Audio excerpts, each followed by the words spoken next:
Dans l'assemblée des saints, assoiffé je me tiens, que ton onction descende sur moi. Conscient que mon destin est dans le creux de ta main, que ton onction descende sur moi. Je suis disposé, assoiffé, que ton onction descende sur moi. Je suis disposé, assoiffé, que ton onction descende sur moi.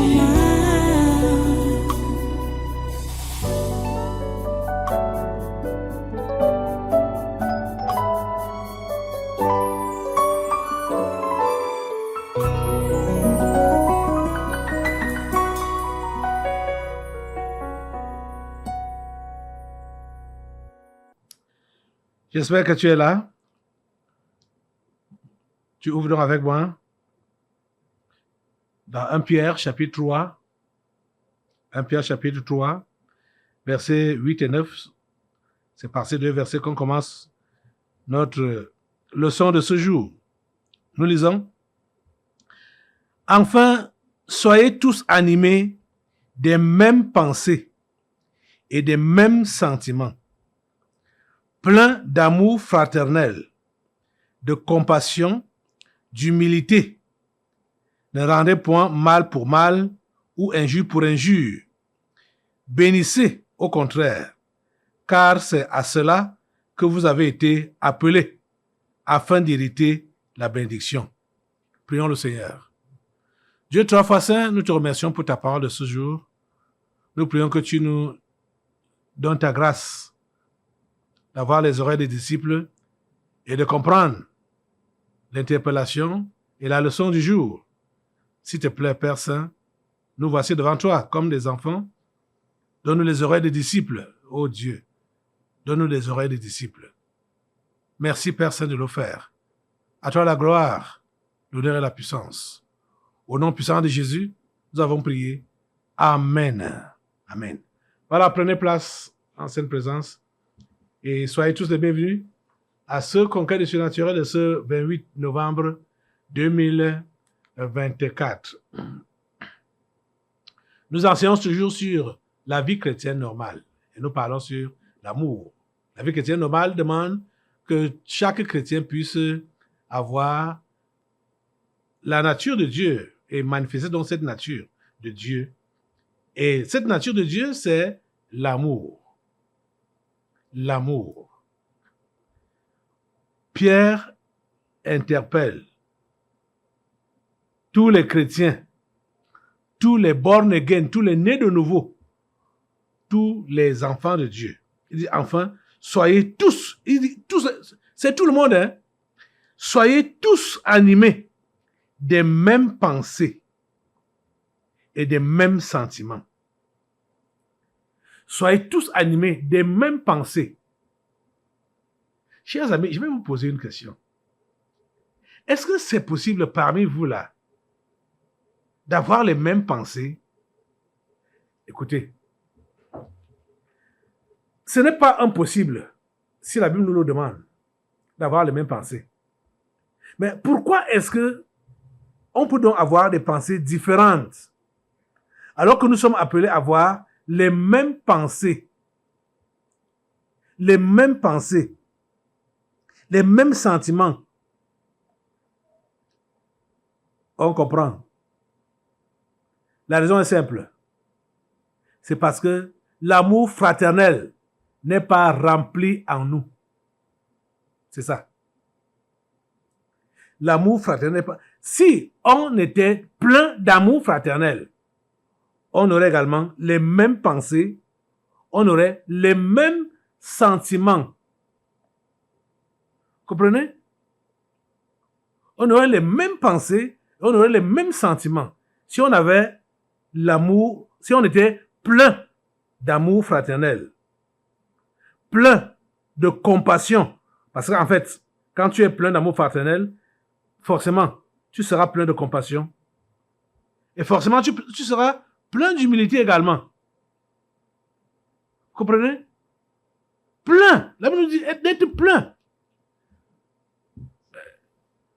Ne vous fatiguez pas. J'espère que vous le comprenez même déjà. Que certains le comprennent. Parce que depuis qu'on enseigne sur ce sujet, on n'est pas encore arrivé à la fin. Et c'est étonnant, c'est surprenant. Quand on nous dit ici que soyez pleins d'amour fraternel, ça veut dire que l'amour est en nous, en des degrés différents. Oh, s'il y avait un verre ici, en fait, ça là, c'est une bouteille d'eau. Elle est pleine. Donc, quand on nous parle d'être plein d'amour fraternel, ça veut dire que, comme nous sommes devenus des enfants de Dieu, le Seigneur a déversé son amour dans notre cœur. Cet amour-là est appelé à se renouveler chaque fois, donc à se remplir davantage. On a même été enseigné sur ça, qu'il faut remplir, être plein d'amour davantage et davantage. Donc, on doit donc être plein d'amour si, dans ton cœur là, c'est à ce niveau, les enseignements que tu reçois, les exhortations que tu reçois pour une vie chrétienne normale, ça doit te remplir au fur et à mesure. Ça te remplit au fur et à mesure jusqu'à ce que tu sois donc plein. Vous comprenez? Nous devons être pleins d'amour. Plein d'amour. Je ne sais pas quelle quantité d'amour il y a déjà en toi. Et c'est qu'il y a certains, c'est à peine ça remplit le bout de la bouteille là. Et pourquoi cela? C'est parce que ce sont des gens qui ne font pas d'efforts et qui ne savent pas, qui doivent davantage chercher Dieu, davantage chercher à être à son image, davantage de lui. Parce que c'est davantage de Dieu qui fait en nous, qui produit en nous davantage d'amour, davantage de son amour, davantage de sa nature. Les amis, vous devez être animés des mêmes pensées. Vous devez tous être animés des mêmes sentiments. Et vous devez être tous pleins d'amour, être remplis d'amour fraternel, de compassion et d'humilité. Vous voyez, le fait pour toi chrétien de vivre avec les autres chrétiens en vous frottant les uns aux autres, ça vous permet, et ça permet à chacun de développer le bon caractère que Dieu nous demande. Donc, de développer ce domaine d'amour. Parce que quand on vit en société, quand on vit avec les autres, on va être confronté, on va se frotter les uns aux autres. Et ça nous permet donc de pouvoir développer tout cela qui compose l'amour. Parce qu'en fait, quand on voit par exemple, j'ai donné ça l'autre jour, je crois que c'est... Quand on voit par exemple dans Galates au chapitre 5, les fruits de l'esprit, les fruits de l'esprit, on dit au verset 22, Galates 5, verset 22, mais le fruit de l'esprit, c'est l'amour. L'amour. Et ce n'est pas tout. La joie, la paix, la patience, la bonté, la bénignité, la fidélité, la douceur, la tempérance. Voilà tout cela, c'est-à-dire toutes les autres choses qu'on a, tous les fruits qu'on a cités là. Ce sont les supports, il peut appeler ça les supports de l'amour. Parce que, en fait, la nature de Dieu, c'est l'amour. Et c'est cette nature-là qu'il répand dans nos cœurs par son esprit. Il nous a répandu ça il a répandu ça dans nos cœurs. Et nous voyons donc qu'il y a des supports qui sont donc comme la joie, la paix, la patience, la bonté, la bénignité, la fidélité, la douceur, la tempérance. Ce sont des supports de l'amour. Parce qu'en fait, le fruit de l'esprit, c'est l'amour, hein? C'est l'amour d'abord. Toutes les autres choses qu'on a eu à citer là, ce sont les supports de ce fruit. Vous comprenez? Donc la nature de Dieu. Vous comprenez? Non. Quand nous vivons donc en société, nous sommes entre frères et sœurs. Ça nous permet de pouvoir se frotter aux autres. Et pendant qu'on se frotte aux autres, on bâtit réellement donc ce fruit-là, qui est donc l'amour, ça se forme en nous parce que ça nous permet de pouvoir supporter, de pouvoir patienter, de pouvoir manifester notre bonté, de pouvoir être fidèle, d'être doux, d'être tempérant, parce que on ne peut pas réellement savoir si on a de l'amour ou si on est amour, si on n'est pas confronté au test. Donc, ne soyez pas toujours fâchés et n'en voulez pas toujours à ceux-là qui vous énervent toujours.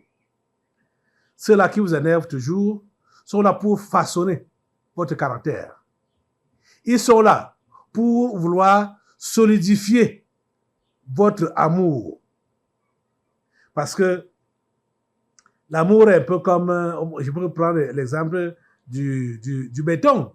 Le béton armé, quand on va mettre ça dans un coffre, si on met le béton armé dans un coffre, sans vibrer ça, le poteau là ne sera pas solide.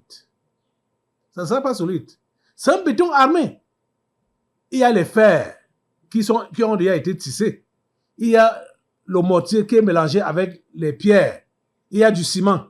Mais si tu verses ça, sans secouer, sans vibrer, ça ne pourra, quand ça va se durcir, ça ne sera jamais solide. C'est comme ça l'amour. Pour que l'amour soit solide, il faut que ça soit bousculé. Oui, ça doit être bousculé. Donc, tu dois connaître les défis, ma soeur, mon frère. Tu dois connaître les défis. Et ce sont tes frères et sœurs qui vont te secouer, qui vont te bousculer. C'est pour que tu puisses, c'est pour que ton amour, l'amour qui est versé en toi là, se solidifie. Parce que quand ça va d'ici, ça sera solide, imperméable. Mais si on verse le béton dans un coffre, qu'on ne va pas vibrer, ça va sécher bien sûr, mais il y aura des passerelles, des passerelles à l'intérieur de ce béton-là. Il y aura des passerelles, de façon qu'on verse de l'eau comme ça là, malgré que ça, il y a eu du ciment, du sable, des pierres et tout ça là. Ça va s'infiltrer. L'eau là va s'infiltrer. dans le béton. Pourquoi? Parce que ça n'a pas été secoué. Ça n'a pas été vibré. Je ne sais pas par quelle secousse tu passes. Peut-être même au niveau de ta maison, avec tes enfants.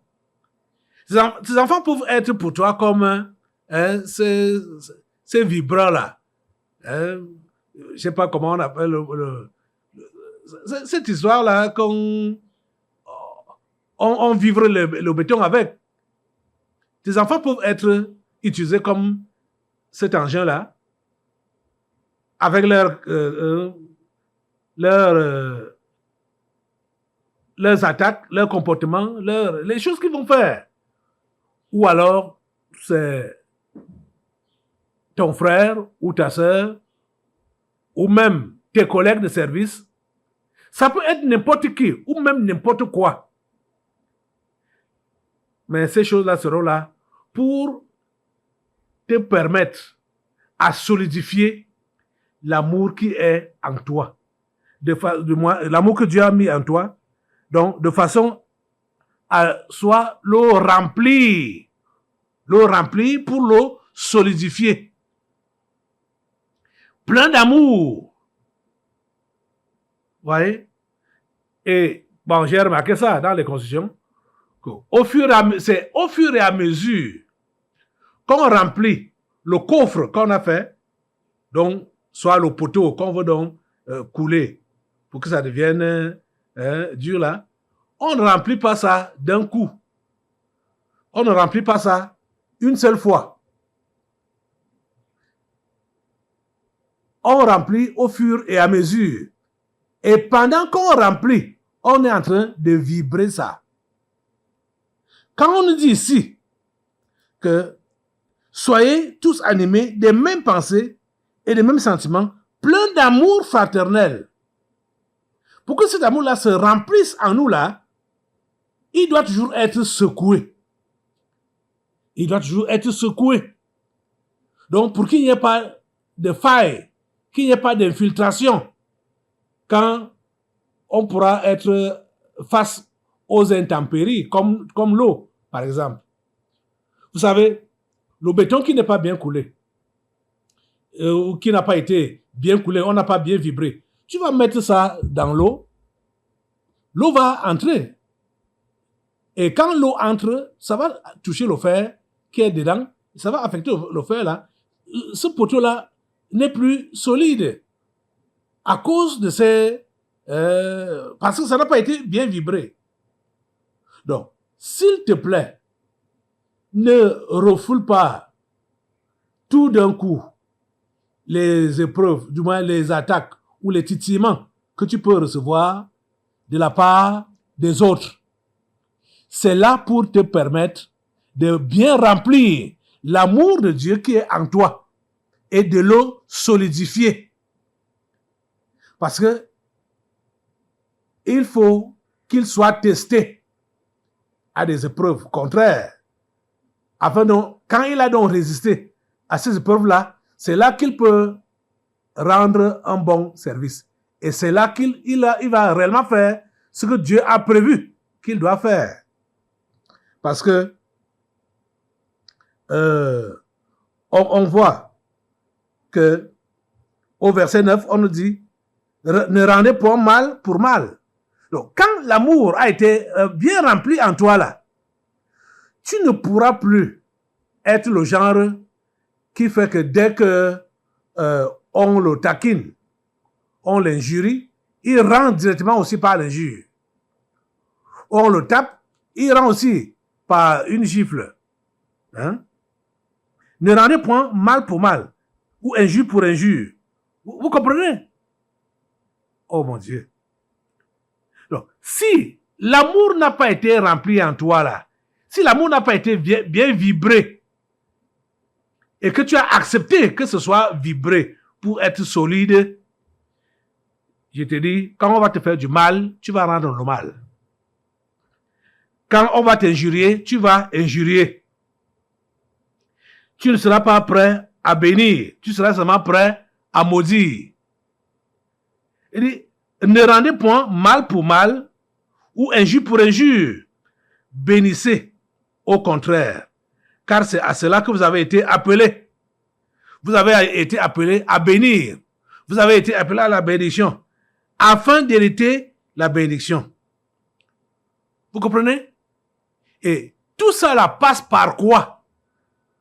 Pour que tu puisses appliquer ces autres conseils qui te sont donnés là, tu ne peux pas les appliquer si l'amour n'a pas été rempli en toi. Impossible. Impossible. Que tu sois celui-là qui ne va pas rendre le mal quand on lui fait du mal. C'est impossible. Que tu sois celui-là qui ne va pas injurier quand on l'injurie. Impossible. Mais si l'amour est réellement plein en toi, rempli en toi, tu vas dépasser les injures. Tu vas dépasser le mal qu'on pourra te faire. Tu vas dépasser tout ce que les uns et les autres peuvent te faire. Ça ne va rien te dire. Ça ne va rien te dire. Mais c'est qu'il y a plein parmi vous là, sinon la majorité, qui ne tolère rien de tout ce qu'on peut lui faire. Il ne tolère rien. S'il n'a même pas parlé ouvertement comme ça là, il rumine dans son cœur.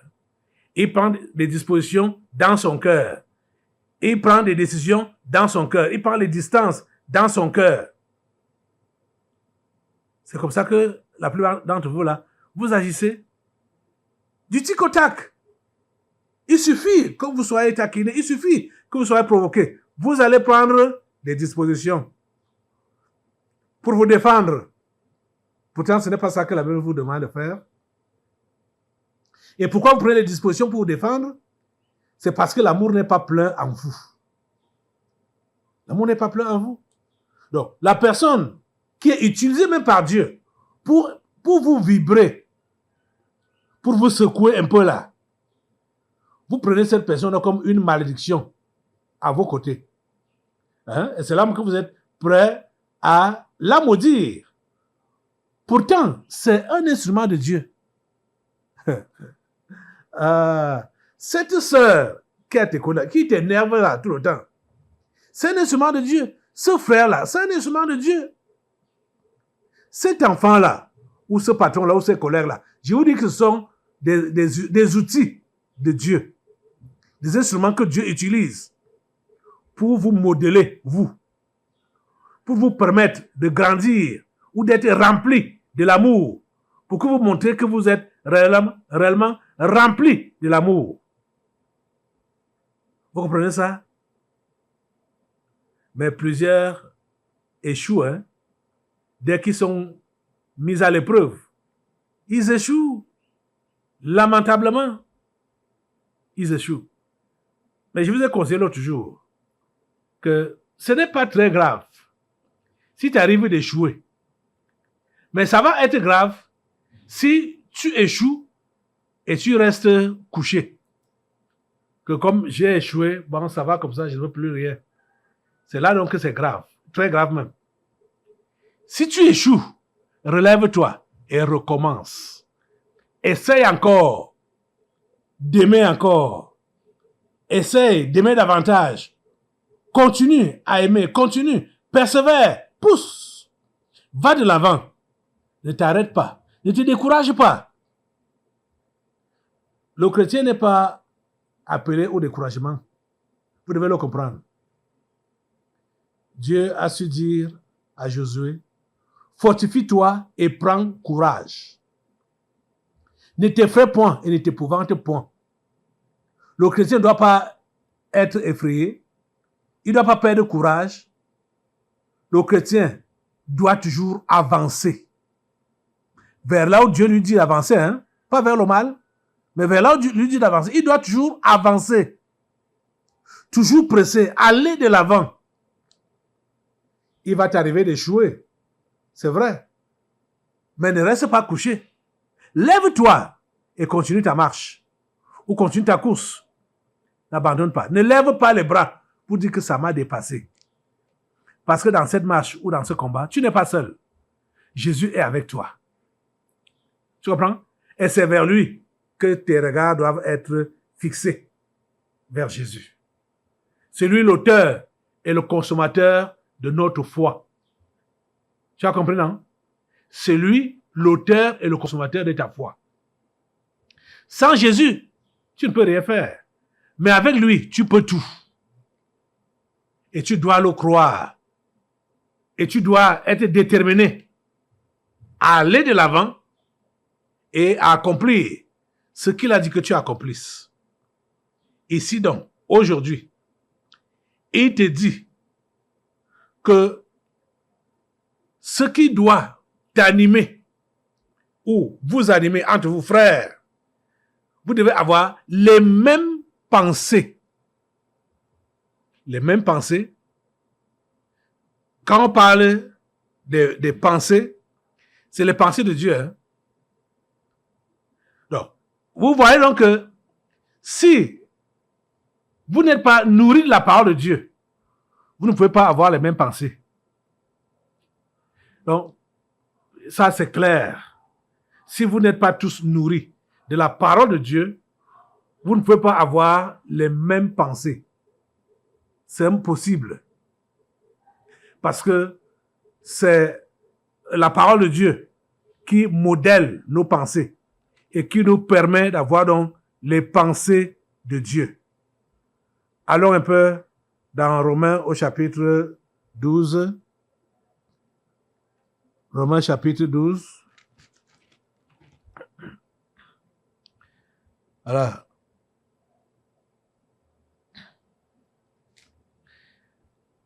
à partir du verset 1, Paul dit, je vous exhorte, frères, par les compassions de Dieu, à offrir vos corps comme un sacrifice vivant, saint, agréable à Dieu, ce qui sera de votre part un culte raisonnable.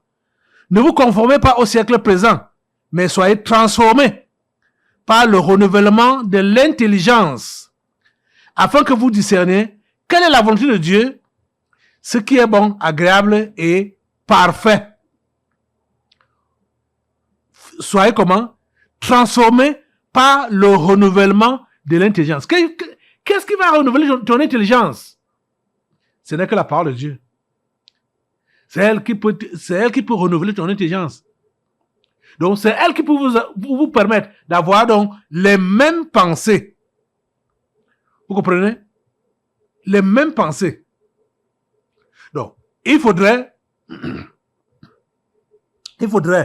balayer les pensées mondaines, les pensées diaboliques, les pensées charnelles, et pour que ces pensées-là soient balayées, il faut que ce soit la parole de Dieu qui les balaie et qui prend donc la place. Il faut que la parole de Dieu prenne la place dans vos pensées. Et c'est ça qui va vous permettre, les uns et les autres, d'avoir les mêmes pensées. D'être animés des mêmes pensées et des mêmes sentiments. Et également, de vous remplir de l'amour fraternel. Pas l'amour des choses, pas l'amour mondain. Hein? Mais l'amour fraternel entre frères et sœurs. De compassion et d'humilité. Que Dieu vous aide. Que Dieu vous aide. Demande l'aide de Dieu. Que tu puisses avancer. Que tu puisses être rempli de l'amour fraternel. Lève-toi sur tes deux pieds et commence donc à prier Dieu. Décide-toi de délaisser la mondanité, de délaisser la vengeance, la revanche. Décide-toi de délaisser cela. Décide-toi de ne pas répondre à toutes les provocations. Décide-toi de ne pas répondre à cela. Décide-toi à prendre chaque situation comme une classe d'examen ou une classe de passage où Dieu te met. Chaque situation pour que tu ne puisses pas échouer. Tu puisses prendre ça positivement et dire Dieu veut m'amener à un degré supérieur. Par cette situation, Dieu veut me faire progresser. Seigneur, s'il te plaît, aide ces hommes, ces femmes, ces jeunes, ces enfants. S'il te plaît, Seigneur, permets que, en tant qu'assemblée, nous soyons réellement